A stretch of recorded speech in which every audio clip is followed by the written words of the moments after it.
ಜೈ ಶ್ರೀರಾಮ್. ಎಲ್ಲರಿಗೂ ಪರಾಭವನಾಮ ಸಂವತ್ಸರದ ಶುಭಾಶಯಗಳು. ಭಗವಂತನ ಅವತಾರ ರೂಪಗಳಲ್ಲಿ ಕೆಲವು ಬಲ ಕಾರ್ಯಕ್ಕಾಗಿ ಮಾಡಿರುವುದಾದರೆ ಇನ್ನು ಕೆಲವು ಜ್ಞಾನ ಕಾರ್ಯಕ್ಕಾಗಿ ಮಾಡಿರುವುದು. ಉದಾಹರಣೆಗೆ ರಾಮಕೃಷ್ಣಾದಿ ಅವತಾರಗಳು ಬಲ ಕಾರ್ಯಕ್ಕಾಗಿ ಆದರೆ, ಇನ್ನು ದತ್ತ, ವೇದವ್ಯಾಸ, ಹಯಗ್ರೀವ, ಕಪಿಲಾದಿ ಅವತಾರಗಳು ಜ್ಞಾನೋಪದೇಶಕ್ಕಾಗಿ ಮಾಡಿದ ಅವತಾರಗಳು. ಇವೆರಡರಲ್ಲಿ ಜ್ಞಾನೋಪದೇಶಕ್ಕಾಗಿ ಎಂದಲೇ ಮಾಡಿದ ಅವತಾರ ಒಂದು ಹಯಗ್ರೀವ ಅವತಾರ. ಸೃಷ್ಟಿಯ ಆದಿಯಲ್ಲಿ ಹಯಗ್ರೀವ ದೇವರು ಸಮಗ್ರ ವೇದಗಳನ್ನು ಹಾಗೂ ವೇದಗಳ ಸಾರವಾದ ರಾಮಾಯಣವನ್ನು ಬ್ರಹ್ಮದೇವರಿಗೆ ಉಪದೇಶಿಸುತ್ತಾರೆ.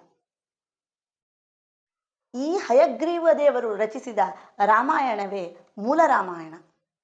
ಈ ಮೂಲ ರಾಮಾಯಣದಲ್ಲಿ 100 ಕೋಟಿ ಶ್ಲೋಕಗಳಿದ್ದು ಇದನ್ನು ಶತಕೋಟಿ ರಾಮಾಯಣ ಎಂದು ಕರೆಯುತ್ತಾರೆ.